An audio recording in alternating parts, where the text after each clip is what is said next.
are talking Jack in the Box Rises, which is basically the third part of this Jack in the Box now trilogy of horror films, once again directed by Lawrence Fowler.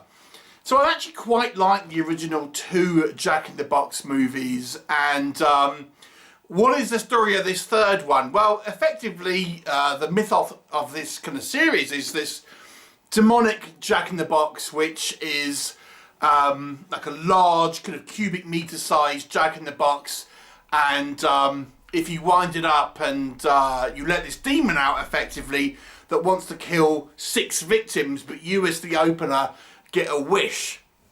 So effectively the story is that this kind of paranormal collector is after this particular box, and he sends this young adult teenage girl, I guess, Raven, to try and find it. It's hidden in this kind of like this girls' school, and she's there ultimately, and someone opens the box, and now they are all trapped in this this school because there's a store, etc., and you know they're all locked in the gate, and yeah, this Jack in the Box demon is now wanting to kill its 6 victims.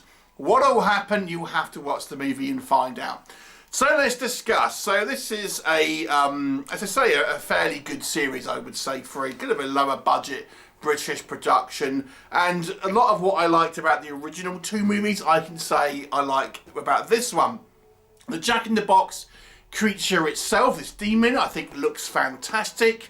It's very well realised, practical VFX, and the creature, you know, looks really good. You know, really good. I mean, this series has had a moderate success. You know, it's obviously having multiple kind of sequels. I've seen that there's been various kind of versions of it around the world, so I know it's had at least a modicum of success. And yeah, the actual kind of technical elements of it, the practical, the VFX, the design of the monster, all looks good, as does things like the kind of the cinematography. I have to say, I think the use of kind of the shadow and light in this movie and along the series is very effectively used to make this kind of, you know, this particular area and this setting very eerie, very sort of spooky looking. And that is pretty good. And there's just some neat little effects here, like where this kid thing drags its victims into this kind of box. It's almost like it's some type of kind of bottomless pit that kind of, you know, you just don't know where all this stuff is going. I quite like that. This one tries to add a little bit of a mystery involved, like who has opened the box. Our protagonist discovers the box, but she's disturbed and someone else has opened it. So we have to like, okay, who's that going to be? So we have that sort of mystery. I'll come back onto that. But so yeah, there is a little bit of a mystery involved here. And although this is a lower budget movie, the production design, I've got to say, still looks kind of pretty good.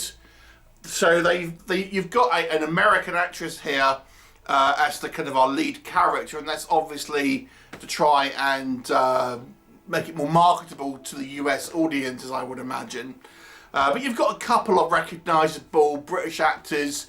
If you are familiar with the kind of the lower budget indie horror scene, I noticed a couple that I've seen in other kind of B movies that I have reviewed on the channel. If you watch as many I do, you'll notice the same faces kind of crop up in a lot of these kind of movies. But unlike a lot of the kind of the British low budget indie films I review here, I have felt that the Fowler Productions have taken a little bit more time. They're a little bit more considered and thoughtful in their movies, and don't seem quite as like rushed as some other companies who will remain nameless. So yeah, you know, you have a fairly solid sort of story with a creepy villain, and you know, some gory kind of sequences and things like that, and some reasonable kills, and you know, even some of the VFX, like where they've used light sort of video effects and CGI, it's not overdone, and I think it, you know, incorporates it pretty well. What doesn't work, one of the issues I had with the second story is the same as this one, and I think because it's now the third movie, it's almost a little bit worse. I think the problem with this concept of this Jack in the Box is it's the same kind of plot. So we have the conceit here where you open the Jack in the Box and it's 6 victims. And it's like, okay, cool in the first movie. And like, the second movie is like, all right, we've kind of done that in the first one. Now the third movie, it's like, okay, we're kind of doing it again.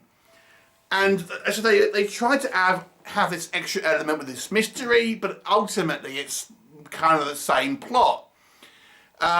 So it's you need to have, I think, if this franchise is to continue, it needs to switch it up. You can't have a fourth film doing the same thing, and it really just feels, if you are familiar with all the films in this franchise, it's like, okay, we are really just doing the same thing over and over again now. And the third time out, I mean, maybe once you can get away with it, but the 3 times, I don't know, it's kind of a little bit too similar. And it's always like, oh, the last kind of person on the list is going to be the contentious one. So I mentioned there is this mystery. It's like, you know, there's not a huge cast here. The person who opened the box, they, like, you only see them in shadow. They think, okay, well, it's obviously someone that we have seen in the cast so far then. That's the whole problem, is you're trying to hide the identity, and by doing so you're letting us know that it's one of these people that we've been introduced to. How many of these people have had a real speaking part in the movie at this point? Not many. It kind of narrows it down, let me just say that. So the mystery is a little bit, you know, and even in the movie it's like, oh my god, you know, you see like the counter every time it sort of kills one. And then, strangely, you don't see it in certain scenes. You think, oh, wow, wonder why we didn't see it in that one. You know, it's not hard to work that out. So, yeah, the mystery is not exactly, you know, doesn't exactly take Sherlock Holmes to work that one out. So, the acting, I think, is okay, but it's a little bit on the kind of the lower budget side. Let me just kind of say that. I think the other thing is with this film, I just noticed a few cracks in the kind of the story here. Now, this is going to be hard to explain without spoiling it, but I'm going to try, without spoilers. So the end of the movie, when we have our culprit revealed, so to speak, they do something, they take an action themselves, which could be a negative action against someone, but they did not need to do it. The story did not require it to do that. They could have kept their hands clean and got away, and what they have got out of it, would have still got out of it. They did not need to do this final thing in the movie, because ultimately it doesn't have the rest of what the remaining character or characters that were left wouldn't have affected this character's outcome. Again, I'm trying to be vague here. So, hopefully you understand what I mean by that if you have seen the film. But yeah, effectively, we have this kind of like, oh look, this little twist ending, I suppose. But it didn't need to happen in context of the actual rules set out by the film. Because our reveal is like, they have got what they want, they did not need to do what they did. Anyway.